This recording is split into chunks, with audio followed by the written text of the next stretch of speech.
தமிழ்நாட்டுக்கு உரிய நிதி பகிர்வு வழங்காமல் குறுகிய அரசியல் நோக்கத்துடன் மத்திய அரசு செயல்படுவதாக முதலமைச்சர் மு.க.ஸ்டாலின் குற்றம் சாட்டியுள்ளார்.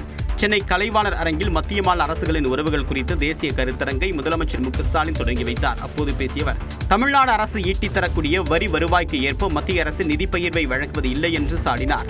சர்க்காரிய ஆணையத்தின் அறிக்கை வெளிவந்த பிறகும் மத்திய அரசிடம் அதிகாரங்கள் குவிக்கப்பட்டு வருவதாகவும் கவலை தெரிவித்தார். எண்ணற்ற சட்ட குறுக்கீடுகள், நிர்வாக குறுக்கீடுகள் வழியாகவும் பாஜக அல்லாத எதிர்க்கட்சி ஆளக்கூடிய மாநில அரசுகளுக்கு தொடர்ந்து தொல்லை தரக்கூடிய வகையில் பல தடைகளை ஒன்றிய அரசு ஏற்படுத்தி வருகிறது. நிதி ஆணையங்கள் சுதந்திரமாக செயல்படுவதையும் ஒன்றிய அரசு தடுக்குது. மாநிலங்களுக்கு அளிக்க வேண்டிய உரிய நியாயமான நிதி பங்கீட்டை மறுக்குது. பல்வேறு நெருக்கடிகளை மீறி போராடி தமிழ்நாட்டை உயர்த்தி வருவதாகவும் முதலமைச்சர் மு.க.ஸ்டாலின் தெரிவித்தார். இந்தியா கூட்டணியின் குடியரசு துணைத் தலைவர் வேட்பாளர் சுதர்சன் ரெட்டி இன்று முதலமைச்சரை சந்தித்து ஆதரவு திரட்ட உள்ளார். சென்னை வரும் சுதர்சன் ரெட்டி முதலமைச்சர் மு.க.ஸ்டாலினை நேரில் சந்தித்து ஆதரவு கோர உள்ளார். சென்னை தீநகரில் உள்ள அக்கார்ட் ஹோட்டலில் இந்தியா கூட்டணி கட்சிகளின் தலைவர்கள் சந்திக்கும் நிகழ்ச்சி இன்று மாலை 5 மணி அளவில் நடைபெறவுள்ளது. இதனைத் தொடர்ந்து செய்தியாளர்கள் சந்திப்பும் நடைபெறவுள்ளது. இதனிடையே தேசிய ஜனநாயக கூட்டணியின் குடியரசு துணைத் தலைவர் வேட்பாளர் சி.பி. ராதாகிருஷ்ணன் மத்திய அமைச்சர்கள் அமித்ஷா, ராஜ்நாத் சிங் ஆகியோரை நேரில் சந்தித்து வாழ்த்து பெற்றார்.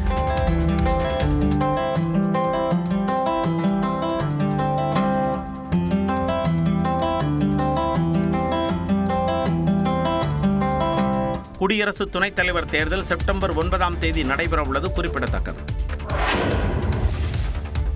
மின்சாரம் தாக்கி உயிரிழந்த தூய்மை பணியாளரின் குடும்பத்தினருக்கு கூடுதல் இழப்பீடு வழங்க வேண்டும் என விசிக தலைவர் திருமாவளவன் வலியுறுத்தியுள்ளார். சென்னை கண்ணகி நகரைச் சேர்ந்த தூய்மை பணியாளர் வரலட்சுமி மின்சாரம் தாக்கி உயிரிழந்த நிலையில் அவரது உடலுக்கு விசிக தலைவர் திருமாவளவன், சென்னை மேயர் பிரியா உள்ளிட்டோர் நேரில் அஞ்சலி செலுத்தினர். தொடர்ந்து செய்தியாளர்களிடம் பேசிய அவர், தூய்மை பணியாளர்களின் கோரிக்கையை ஏற்று அவர்களை பணி நிரந்தரம் செய்ய வேண்டும் என கேட்டுக்கொண்டார். இனி உயிரிழப்புகள் ஏற்படாத வகையில் உரிய நடவடிக்கைகள் மேற்கொள்ளப்பட வேண்டும். அரசு அதிகாரப்பூர்வமாக இந்த தூய்மை பணியாளரின் குடும்பத்தை சார்ந்த பிள்ளைகளின் கல்விக்கு உத்தரவாதம் அளிக்க வேண்டும். அவர்களின் வேலைவாய்ப்புக்கும் உத்தரவாதம் அளிக்க வேண்டும். அவருடைய கணவருக்கு ஒரு அரசு பணியை வழங்க வேண்டும் என்று வலியுறுத்துகிறேன். இதனிடையே வரலட்சுமி உடலுக்கு அதிமுக சார்பில் முன்னாள் சட்டமன்ற உறுப்பினர் கந்தன் அஞ்சலி செலுத்தி அவரது குடும்பத்தினருக்கு கட்சி சார்பில் 50,000 ரூபாய் நிதி உதவி வழங்கினார். தூய்மை பணியாளர்களுக்கு போதிய பாதுகாப்பு உபகரணங்கள் வழங்க வேண்டும் என்று பாஜக மூத்த தலைவர் தமிழிசை சவுந்தரராஜன் வலியுறுத்தியுள்ளார். சென்னையில் மின்சாரம் தாக்கி உயிரிழந்த தூய்மை பணியாளரின் குடும்பத்திற்கு தமிழிசை சவுந்தரராஜன் நேரில் சென்று ஆறுதல் தெரிவித்தார். பின்னர் செய்தியாளர்களிடம் பேசிய அவர், வரலட்சுமி தனது உயிரை தியாகம் செய்து பலரை காப்பாற்றியிருப்பதாக கூறினார். அவங்க கால் வச்சு இங்க கரண்ட் அவங்க வாங்கலன்னா எத்தனை பேர் இங்க அதே காலை வச்சு பல 100 பேர் இறந்துக்கிறதுக்கு வாய்ப்பு இருக்கு. அதனால தியாகம் செஞ்சு இந்த பகுதி மக்களை அவங்க காப்பாத்திருக்காங்க. நான் முதலமைச்சர்கிட்ட கேட்டுக்கிறேன், மாநகராட்சிகிட்டையும் கேட்டுக்கிறேன், தூய்மை பணியாளர்களுக்கு பூட்ஸ் கொடுங்க, முட்டி வரைக்கும் உள்ள பூட்ஸ் கொடுங்க, கையில கிளவுஸ் கொடுங்க, மாஸ்க் கொடுங்க. மின்வாரிய அதிகாரிகளின் அலட்சியம் காரணமாகவே தூய்மை பணியாளர் வரலட்சுமி உயிரிழந்ததாக நாம் தமிழர் கட்சி ஒருங்கிணைப்பாளர் சீவான் குற்றம் சாட்டியுள்ளார். வரலட்சுமியின் குடும்பத்திற்கு ஆறுதல் தெரிவித்து பின் நியூஸ் 18 தமிழ்நாட்டிற்கு பேட்டி அளித்த அவர், இதனை விபத்தென கூற முடியாது என்றார். அதை பொறுப்பாக பார்த்திருந்தா இந்த உயிரிழப்பை நம்ம தவிர்த்திருக்கலாம். இது கவனக்குறைவு தான். அதனால தான் இது ஒரு விபத்து அப்படின்னு நம்ம சொல்ல முடியல. நம்மளுடைய கவனக்குறைவு, நம்மளுடைய அலட்சியம், பொறுப்பற்ற செயல். மழைக்காலம் வரவுள்ளதால் மின்வாரியம் கூடுதல் கவனத்துடன் செயல்பட வேண்டும் என சீவான் வலியுறுத்தினார். நம் மீது வீசப்படும் விமர்சனங்களில் நல்லவற்றை மட்டும் நமதாக்கி உரமேற்றுவோம் என தவிக தலைவர் விஜய் தெரிவித்துள்ளார். மதுரை மாநாட்டை சிறப்பாக நடத்த உறுதுணையாக இருந்த நிர்வாகிகள், தொண்டர்கள் உள்ளிட்டோருக்கு நன்றி தெரிவித்து அறிக்கை வெளியிட்டுள்ள விஜய், எத்தனை மறைமுக தடைகள் உருவாக்கப்பட்டாலும் அனைத்து பணிகளையும் சிறப்பாக மேற்கொண்ட பொதுச் செயலாளர் ஆனந்த் உள்ளிட்டோருக்கு நன்றி தெரிவித்துள்ளார். மக்களோடு மக்களாக இணைந்து நிற்கும் மக்கள் அரசியல் மட்டுமே நமது நிரந்தர அரசியல் நிலைப்பாடு என்றும், மனசாட்சி உள்ள மக்களாட்சியை நிலைநாட்டுவது மட்டுமே நமது இலக்கு என்றும் விஜய் கூறியுள்ளார். நம் மீது வீசப்படும் விமர்சனங்களில் நல்லவற்றை மட்டும் நமதாக்கி உரமேற்றுவோம், மற்றவற்றை புறந்தள்ளி புன்னகைப்போம் என்றும் குறிப்பிட்டுள்ளார்.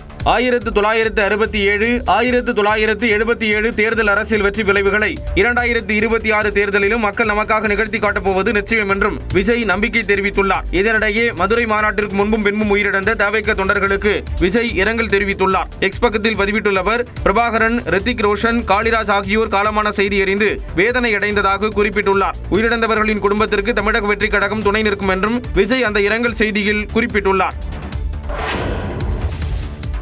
நடப்பாண்டில் பட்டாசு உற்பத்தி 30% குறைந்துள்ளதால் பட்டாசு விலை உயரும் சூழல் உருவாகியுள்ளது. சிவகாசியில் தமிழ்நாடு பட்டாசு வணிகர்கள் கூட்டமைப்பு சார்பாக ஆன்லைன் பட்டாசு விற்பனை தொடர்பான விளக்க கூட்டம் நடைபெற்றது. இதில் தமிழகத்தின் பல்வேறு பகுதிகளைச் சேர்ந்த ஏராளமான பட்டாசு வர்த்தகர்கள் கலந்து கொண்டனர். அப்போது ஆன்லைன் பட்டாசு விற்பனையால் நடைபெறும் மோசடிகள் குறித்து ஆலோசிக்கப்பட்டது. தொடர்ந்து செய்தியாளர்களிடம் பேசிய தமிழ்நாடு பட்டாசு வணிகர்கள் கூட்டமைப்பின் தலைவர் ராஜா சந்திரசேகரன், பட்டாசு கடைகளுக்கு தமிழ்நாடு அரசு காலம் தாழ்த்தாமல் உரிமம் வழங்க வேண்டும் என கோரிக்கை விடுத்தார்.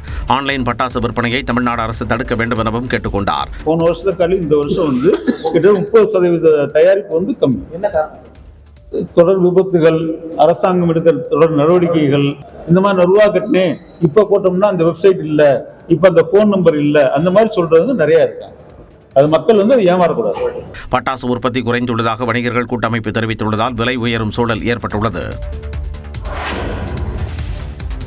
உத்தராகண்ட் மாநிலத்தில் மீண்டும் ஏற்பட்ட மேக வெடிப்பால் பல்வேறு இடங்கள் கடுமையாக பாதிக்கப்பட்டன. உத்தராகண்ட் மாநிலத்தில் கடந்த வாரம் ஏற்பட்ட மேக வெடிப்பால் பல்வேறு இடங்களில் கனமழை மற்றும் நிலச்சரிவு ஏற்பட்டது. இந்நிலையில் சமோலி மாவட்டத்தில் வெள்ளிக்கிழமை இரவு மீண்டும் மேக வெடிப்பு ஏற்பட்டதால் கனமழை கொட்டியது. இதனால் தாராலி சந்தை வளாகத்தில் வெள்ளம் பெருக்கெடுத்து ஓடியது. மேலும் தாராலி கவால்டாம் சாலையில் நிலச்சரிவு ஏற்பட்டதால் போக்குவரத்து பாதிக்கப்பட்டது. சக்பாத் என்ற கிராமத்தில் குடியிருப்புகளின் மீது மண் சரிந்து விழுந்தது. இதில் குடியிருப்பு வாசிகள் சிக்கியதால் உயிரிழப்புகள் பதிவாகும் என்று அஞ்சப்படுகிறது.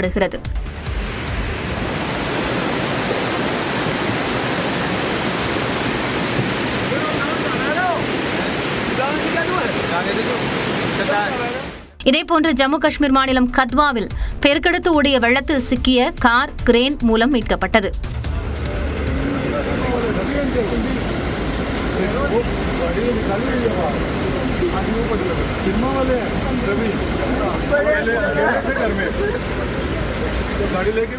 மீட்பு பணிகள் முடுக்கிவிடப்பட்டுள்ளதாக முதலமைச்சர் புஷ்கர் சிங் தாமி தெரிவித்துள்ளார். ஹிமாச்சல பிரதேசத்தில் குழந்தைகளுக்கு சிகிச்சை அளிக்க காட்டாற்று வெள்ளத்தை அசால்ட்டாக கடந்து சென்ற செவிலியரின் துணிச்சல் பாராட்டை பெற்றுள்ளது. சௌகர்காதி பகுதியில் உடல்நலம் பாதிக்கப்பட்ட 6 குழந்தைகளுக்கு சிகிச்சை அளிக்க சென்ற செவிலியர் கமலா தன் உயிரை துச்சமென கருதி வெள்ள நீரை கடந்து சென்றார்.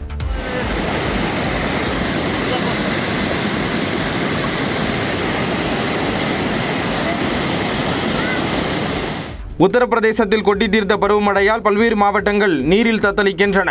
வாரணாசியில் பெய்த தொடர் மழையால் குடியிருப்புகளை வெள்ளம் சூழ்ந்து காணப்படுகிறது. வெள்ள நீரில் மெத்தை போட்டு ஒருவர் ஓய்வெடுத்த வீடியோ இணையத்தில் கவனம் ஈர்த்துள்ளது.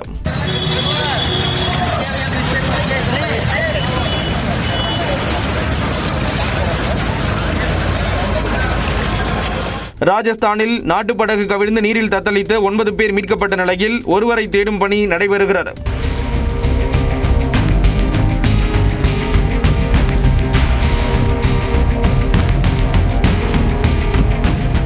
சவாய் மதோபூரில் கொட்டி தீர்த்த கனமழையால் சர்வல் அணைக்கு வரும் நீர்வரத்து அதிகரித்து திடீர் காட்டாற்று வெள்ளத்தால் அதில் பயணித்த நாட்டுப்படகு கவிழ்ந்தது. வட இந்தியாவில் கொட்டி தீர்த்த கனமழையால் ஒடிசா, ராஜஸ்தான், பீகார் உள்ளிட்ட மாநிலங்களில் கடுமையான வெள்ளப்பெருக்கு ஏற்பட்டுள்ளது. பீகார் மாநிலம் நாலந்தா மாவட்டத்தில் வெளுத்து வாங்கிய கனமழையால் லோகன் ஆற்றில் வெள்ளப்பெருக்கு ஏற்பட்டது. இதனால் கரையோரம் இருந்த வீடுகள் வெள்ளத்தில் அடித்துச் செல்லப்பட்டன.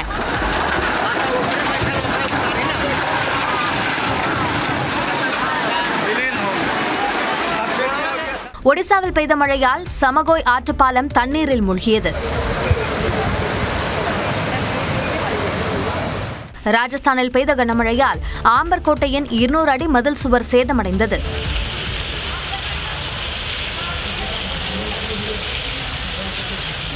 பூந்தி மாவட்டத்தில் குடியிருப்புகளை வெள்ள நீர் சூழ்ந்தது. சாலைகளில் வெள்ளம் பெருக்கெடுத்து ஓடியது.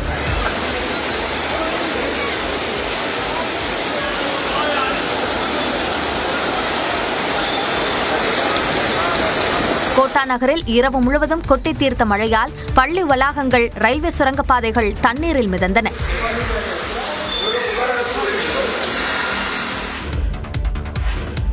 பீகாரில் வாக்கு திருட்டு புகார் தொடர்பாக வரும் புதன்கிழமை ராகுல் காந்தி மேற்கொள்ள உள்ள பேரணியில் முதலமைச்சர் மு.க.ஸ்டாலின் கலந்து கொள்கிறார். நிதிஷ்குமார் தலைமையிலான ஐக்கிய ஜனதா தளம் பாஜக கூட்டணி ஆட்சி நடைபெறும் பீகாரில் அக்டோபர் மாதம் சட்டப்பேரவை தேர்தல் நடைபெற உள்ளது. இதனையொட்டி தேர்தல் ஆணையம் மேற்கொண்ட வாக்காளர் பட்டியல் சிறப்பு தீவிர திருத்தத்தில் சுமார் 65 லட்சம் வாக்காளர்கள் நீக்கப்பட்டனர். இதற்கு காங்கிரஸ், ராஷ்டிரிய ஜனதா தளம் கட்சியினர் அடங்கிய இந்தியா கூட்டணி கடும் எதிர்ப்பு தெரிவித்துள்ளது.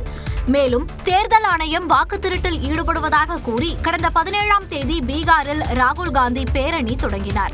16 நாட்களில் பீகார் முழுவதும் சுமார் 1300 கிலோமீட்டர் தூரம் இந்த பேரணி நடைபெற உள்ளதாக காங்கிரஸ் அறிவித்திருந்தது. இந்நிலையில் வரும் புதன்கிழமை பீகார் செல்லும் முதலமைச்சர் மு.க.ஸ்டாலின் ராகுல் காந்தி மேற்கொள்ளும் பேரணியில் பங்கேற்க உள்ளார். கர்நாடகாவில் சட்டவிரோத ஆன்லைன் சூதாட்ட வழக்கில் ஆளும் காங்கிரஸ் கட்சியைச் சேர்ந்த சட்டமன்ற உறுப்பினர் வீரேந்திராவை அமலாக்கத்துறை கைது செய்தது.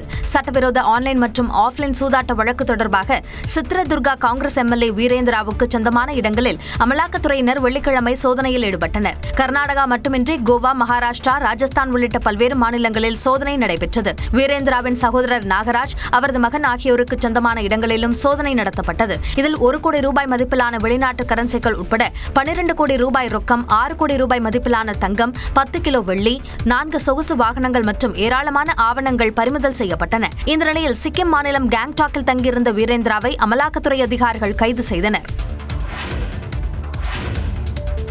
நலன் காக்கும் ஸ்டாலின் முகாம்களில் இதுவரை 1,49,000 பேர் பயன்பெற்றுள்ளதாக முதலமைச்சர் மு.க.ஸ்டாலின் பெருமிதம் தெரிவித்துள்ளார். நலம் காக்கும் ஸ்டாலின் மருத்துவ முகாம் என்ற புதிய திட்டத்தை ஆகஸ்ட் 2ஆம் தேதி முதலமைச்சர் மு.க.ஸ்டாலின் தொடங்கி வைத்தார். இந்த திட்டத்தின் கீழ் ரத்த பரிசோதனைகள், சர்க்கரை நோய், இருதய நோய் என எல்லாவிதமான பரிசோதனைகளையும் அனைத்து தரப்பு மக்களும் இலவசமாக செய்து கொள்ள முடியும். ஒவ்வொரு வாரமும் சனிக்கிழமை நடைபெறும் இந்த முகாம்களில் மக்கள் ஆர்வமாக கலந்து கொண்டு பரிசோதனை செய்து வருகின்றனர். இந்நிலையில் இத்திட்டம் குறித்து தனது எக்ஸ் பக்கத்தில் பதிவிட்டுள்ள முதலமைச்சர் மு.க.ஸ்டாலின் முதல் வாரத்தில் 44,795 மருத்துவ பயனாளிகளும், 2ஆம் வாரத்தில் 48,046 மருத்துவ பயனாளிகளும் பயன்பெற்றுள்ளதாக தெரிவித்துள்ளார். அதேபோல நேற்று 56,245 மருத்துவ பயனாளிகள் பயன்பெற்றுள்ளதாகவும் அவர் பெருமிதம் தெரிவித்துள்ளார். மேலும் மருத்துவ சேவை வழங்குவதிலும் மக்களின் உடல் நலனை காப்பதிலும் தமிழ்நாடுதான் நம்பர் 1 என உறுதி செய்வோம் என்றும் குறிப்பிட்டுள்ளார். கொடைக்கானலில் உடல்நலக் குறைவால் பாதிக்கப்பட்ட பெண் யானை சிகிச்சை பலனின்றி உயிரிழந்தது. வில்பட்டி ஊராட்சிக்குட்பட்ட பல்லங்கி கொம்பை பகுதியில் 1.5 வயது குட்டியுடன் வலம் வந்த பெண் யானை வியாழக்கிழமையன்று அங்குள்ள தனியார் தோட்டத்தில் மயங்கி விழுந்து கிடந்தது.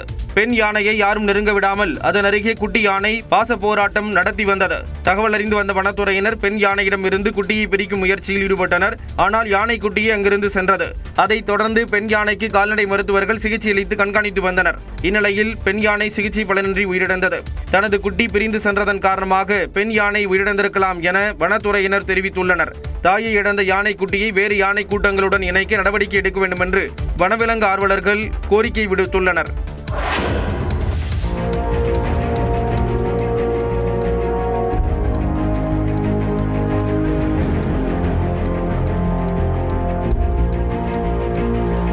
பாலாற்றின் குறுக்கே கட்டப்பட்டுள்ள பாலம் சேதமடைந்துள்ளதால் வாகனங்கள் அணிவகுத்து நிற்கும் கழுகு பார்வை காட்சிதான் இது. காஞ்சிபுரம் மாவட்டம் செவிலிமேடு பகுதியில் பாலாற்றின் குறுக்கே கட்டப்பட்டுள்ள பாலம் சேதமடைந்துள்ளது. இப்பாலம் காஞ்சிபுரத்தில் இருந்து செய்யாறு, வந்தவாசி, விழுப்புரம் போன்ற பகுதிகளுக்கு செல்லும் பிரதான பாதையாகும். இந்த பாலம் சேதமடைந்ததால் அவ்வழியாக பயணிக்கும் வாகன ஓட்டிகள் கடும் அவதிக்கு உள்ளாகியுள்ளனர். பாலத்தின் மேற்பரப்பு குண்டும் குழியுமாக இருப்பதால் கனரக மற்றும் இலகுரக வாகனங்கள் மெதுவாக ஊர்ந்து செல்கின்றன. இது போக்குவரத்து நெரிசலுக்கு முக்கிய காரணமாக அமைவதாக வாகன ஓட்டிகள் குற்றம் சாட்டியுள்ளனர். குறிப்பாக காலை மற்றும் மாலை நேரங்களில் அலுவலகம் மற்றும் பள்ளிகளுக்கு செல்வோர் கடும் சிரமத்திற்கு ஆளாகி வருகின்றனர்.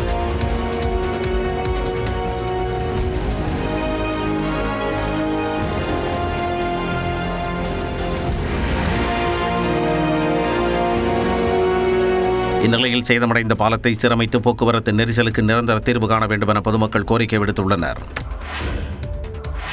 100 ஆண்டுகளை கடந்த பழைய பாம்பன் ரயில்வே பாலத்தை அகற்ற இந்திய ரயில்வே டெண்டர் அறிவித்துள்ளது. ராமேஸ்வரம் தீவை தமிழ்நாட்டு நிலப்பகுதியோடு இணைக்கும் வகையில் கடந்த 1914ஆம் ஆண்டு பிரிட்டிஷ் பொறியாளர்களால் கட்டப்பட்டது பாம்பன் ரயில்வே மேம்பாலம். கடல் மேல் கட்டப்பட்ட இந்தியாவின் முதல் பாலம் என அது பெயர் பெற்ற நிலையில் வயது மற்றும் பராமரிப்பில் உள்ள சிரமங்களை கவனத்தில் கொண்டு புதிய பாலம் கட்டப்பட்டது. நவீன தொழில்நுட்பத்துடன் 2 கிலோமீட்டர் தூரத்திற்கு கட்டப்பட்ட அந்த பாலத்தை கடந்த ஏப்ரல் மாதம் பிரதமர் நரேந்திர மோடி திறந்து வைத்தார். இந்த நிலையில் பழைய மேம்பாலத்தை இடித்து அகற்றுவதற்கு இந்திய ரயில்வே டெண்டர் வெளியிட்டுள்ளது. 111 ஆண்டுகளை நிறைவு செய்துள்ள பாம்பன் பாலம் நம்மிடமிருந்து விடைபெற காத்திருக்கிறது. முதலமைச்சரின் காலை உணவு திட்ட விரிவாக்க விழாவில் பஞ்சாப் முதலமைச்சர் பகவந்த் மான் சிறப்பு விருந்தினராக பங்கேற்க உள்ளார். இதற்கான விழா அழைப்புதழை திமுக எம்பியும் மூத்த வழக்கறிஞருமான வில்சன் பஞ்சாப் முதலமைச்சரிடம் நேரில் வழங்கி அழைப்பு விடுத்தார். நகர்ப்புற பகுதிகளில் உள்ள அரசு உதவி பெறும் தொடக்க பள்ளிகளில் பயிலும் மாணவர்கள் பயன்பெறும் வகையில் காலை உணவு திட்டம் வரும் 26ஆம் தேதி விரிவாக்கம் செய்யப்பட உள்ளது. சில நடிகர்களைப் போல மார்க்கெட் போன பிறகு அரசியலுக்கு வரவில்லை என்று தாவேக தலைவர் விஜய் பேசியிருந்த நிலையில் அதற்கு மக்கள் நீதி மய்யம் தலைவர் கமல்ஹாசன் மறைமுகமாக பதில் அளித்துள்ளார். சென்னையில் நடந்த நிகழ்ச்சியில் பேசிய கமல்ஹாசன் தாம் எல்லா வேடங்களும் போட்டுள்ளதாகவும் தனக்கு வேடம் கட்ட தேவையில்லை என்று கமல் பேசியிருந்தார். எனக்கு எல்லா வேஷமும் போட்டிருக்கேன். நான் எனக்கு நீ வேஷம் கட்டாத.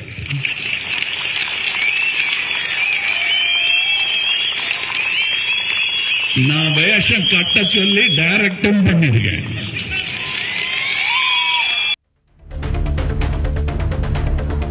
விருதுநகர் மாவட்டம் ஸ்ரீவில்லிபுத்தூர் அருகே தங்கள் மீது கார் மோதுவது போல் வந்த இளைஞரை அரசு பள்ளி மாணவர்கள் ஒன்று கூடி சரமாரியாக தாக்கிய வீடியோ காட்சி வெளியாகியுள்ளது. வத்ரா இருப்பு மகாராஜபுரம் பகுதியில் அரசு மேல்நிலைப் பள்ளி வழியாக சென்ற கார் சாலையில் நடந்து சென்ற மாணவர்கள் மீது மோதுவது போல் சென்றது. இதனால் மாணவரில் ஒருவர் காரில் வந்தவர்களை ஆபாசமாக திட்டியதாக கூறப்படுகிறது. இதனால் காரில் இருந்த இளைஞர் கீழே இறங்கி வந்து அந்த மாணவரை தாக்கினார். இதனால் பிரச்சனை ஏற்பட்ட நிலையில் அந்த இளைஞரை மாணவர்கள் ஒன்று கூடி சரமாரியாக தாக்கினர்.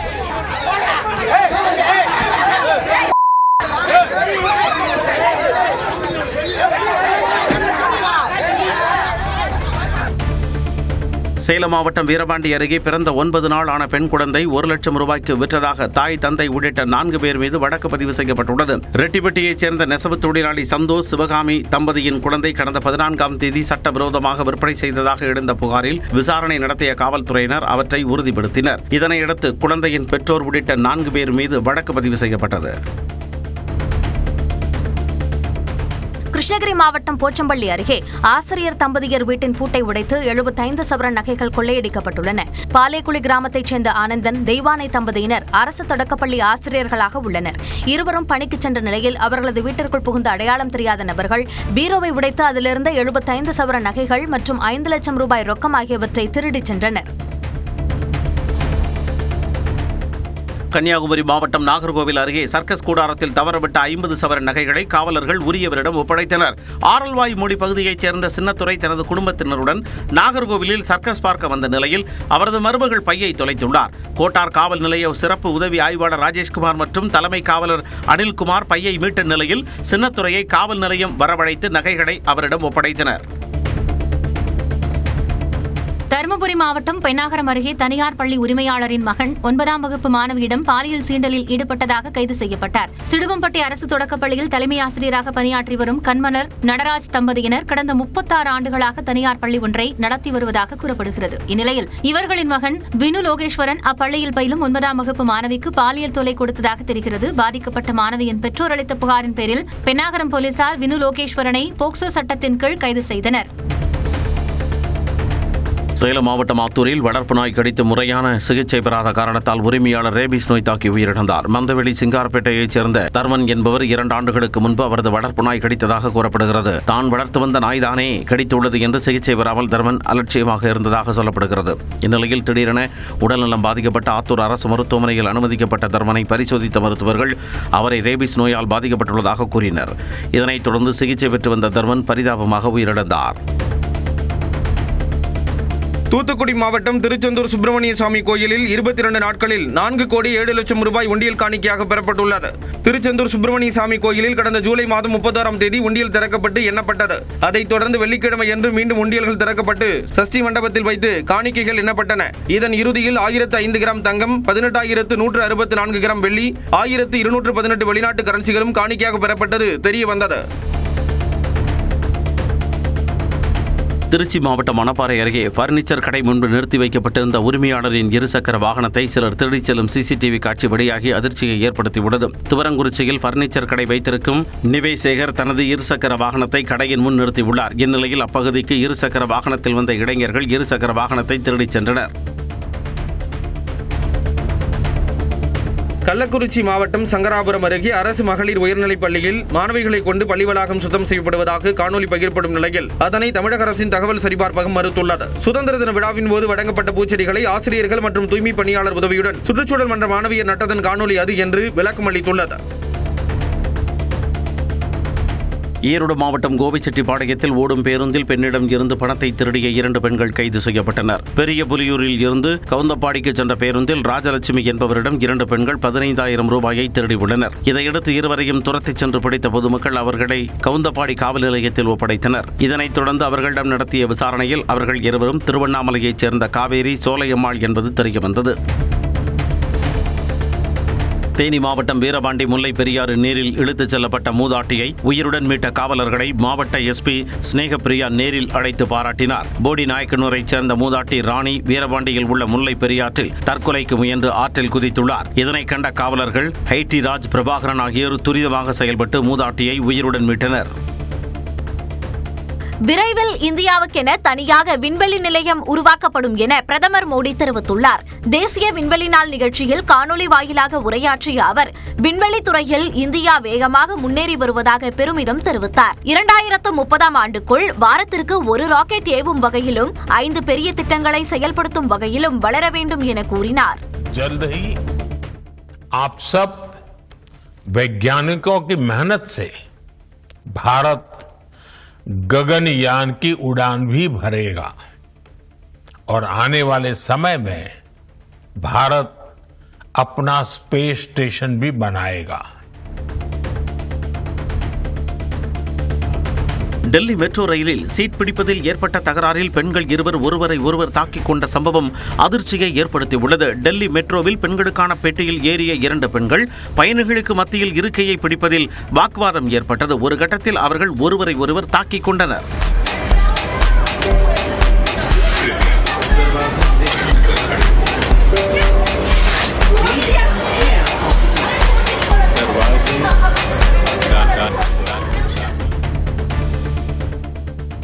அமெரிக்காவுக்கான அஞ்சல் சேவைகளை தற்காலிகமாக நிறுத்தி வைப்பதாக இந்திய அஞ்சல் துறை அறிவித்துள்ளது. அஞ்சல் துறை வெளியிட்டுள்ள அறிக்கையில் அமெரிக்காவின் புதிய விதிமுறைகளின் காரணமாக ஆகஸ்ட் 25க்கு பிறகு சரக்குகளை ஏற்க முடியாது என்று அமெரிக்காவுக்கு செல்லும் விமான நிறுவனங்கள் தெரிவித்திருப்பதாக கூறப்பட்டுள்ளது. எனவே கடிதங்கள், ஆவணங்கள் மற்றும் $100 வரை மதிப்புள்ள பரிசு பொருட்கள் தவிர ஆகஸ்ட் 25 முதல் அமெரிக்காவுக்கு அனுப்பப்படும் அனைத்து வகையான அஞ்சல் பொருட்களின் முன்பதிவையும் தற்காலிகமாக நிறுத்தி வைக்க உள்ளதாக அஞ்சல் துறை தெரிவித்துள்ளது. பீகாரில் ராகுல் காந்தி நடத்தி வரும் வாக்காளர் அதிகார யாத்திரையில் முதலமைச்சர் மு.க. ஸ்டாலின் வரும் புதன்கிழமை கலந்து கொள்ள இருப்பதாக தெரிவிக்கப்பட்டுள்ளது. இது தொடர்பான காங்கிரஸ் கட்சியின் அறிவிப்பில் ராகுல் காந்தியின் யாத்திரையில் வரும் செவ்வாய்க்கிழமை பிரியங்கா காந்தி எம்பி பங்கேற்பார் எனவும் வரும் வெள்ளிக்கிழமை கர்நாடக முதலமைச்சர் சித்தராமையா கலந்து கொள்வார் எனவும் கூறப்பட்டுள்ளது. இதேபோல உத்தரப்பிரதேச முன்னாள் முதலமைச்சர் அகிலேஷ் யாதவ், ஜார்க்கண்ட் முதலமைச்சர் ஹேமந்த் சோரன், தெலுங்கானா முதலமைச்சர் ரேவந்த் ரெட்டி ஆகியோரும் வரும் நாட்களில் கலந்து கொள்வர் என குறிப்பிட்டுள்ளது. இந்திய விண்வெளி ஆய்வு மையத்தின் மாதிரியை இஸ்ரோ வெளியிட்டுள்ளது. 10 டன் எடையில் பூமியிலிருந்து 450 கிலோமீட்டர் உயரத்தில் அதை நிலைநிறுத்த திட்டமிடப்பட்டுள்ளது. புதிய விண்வெளி மையம் அமைக்கும் பணிகள் 2035ஆம் ஆண்டுக்குள் நிறைவடையும் என கூறியுள்ளது. பாரதிய அந்தரிக்ஸ் என பெயரிடப்பட்டுள்ள அந்த மையத்தின் மாதிரி டெல்லி பாரத் மண்டபத்தில் காட்சிக்கு வைக்கப்பட்டுள்ளது.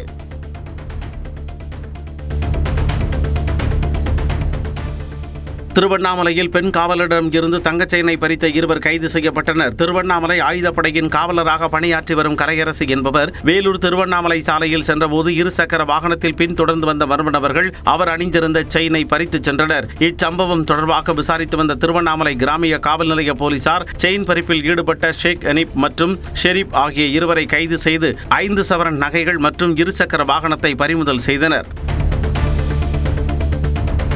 கன்னியாகுமரி மாவட்டம் தக்கலையில் வசந்தன் கோவின் 130வது கிளை திறப்பு விழா கோலாகலமாக நடைபெற்றது. தக்கலை பழைய பேருந்து நிலையம் அருகே நாகர்கோவில் திருவனந்தபுரம் தேசிய நெடுஞ்சாலையில் வசந்தன் கோவின் கிளையை எம்பி விஜய் வசந்த் குத்துவிளக்கேற்றி திறந்து வைத்தார். நிகழ்ச்சியில் கிள்ளியூர் எம்எல்ஏ ராஜேஷ்குமார், விடவங்கோடு எம்எல்ஏ தாரகை கத்பட், காங்கிரஸ் கட்சியின் குமரி மேற்கு மாவட்ட தலைவர் பினுலால் சிங் உட்பட பலர் கலந்து கொண்டனர். நாமக்கல்லில் கந்துவட்டி குறித்து புகார் அளித்தும் நடவடிக்கை எடுக்கவில்லை என கூறி முதியவர் ஒருவர் கத்தியை கொண்டு தற்கொலை மிரட்டல் விடுத்த சம்பவம் பரபரப்பை ஏற்படுத்தியது. குமாரபாளையத்தைச் சேர்ந்த விசைத்தறி தொழிலாளியான பரமேஸ்வரன் தான் பணியாற்றும் விசைத்தறி கூடத்தின் உரிமையாளர் வாங்கிய கடனுக்கு மேல் அதிக வட்டி கேட்டு தொந்தரவு செய்ததாக குமாரபாளையம் காவல் நிலையத்தில் புகார் அளித்துள்ளார். எனினும் நடவடிக்கை ஏதும் எடுக்காத நிலையில் குமாரபாளையம் காவல் நிலையம் முன்பு தனது கழுத்தில் கத்தியை வைத்து தற்கொலை செய்யப் போவதாக மிரட்டியுள்ளார். இதனை கண்ட காவலர் ஒருவர் சாதுரியமாக செயல்பட்டு அவரிடம் இருந்து கத்தியை பறித்தார்.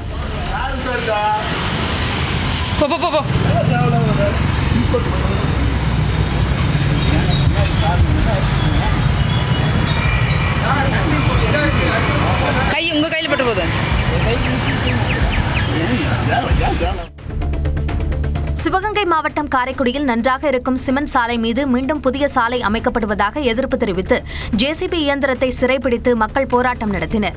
110 மீட்டர் தூரம் கொண்ட உதயநகர் 5வது வீதியில் 15 ஆண்டுகளுக்கு முன்பு போடப்பட்ட சாலை நல்ல முறையில் உள்ளதாக கூறப்படுகிறது. அங்கு மீண்டும் சாலை அமைக்கப்படும் நிலையில் அதற்கு அப்பகுதி மக்கள் எதிர்ப்பு தெரிவித்துள்ளனர். சேதமடைந்த நிலையில் மீதமுள்ள 55 மீட்டர் நீள பாதைக்கு புதிய சாலை அமைக்க வலியுறுத்தி மக்கள் போராட்டத்தில் ஈடுபட்டனர். கழிவுநீர் கால்வாய் அமைக்க வேண்டும் என்றும் கோரியுள்ளனர்.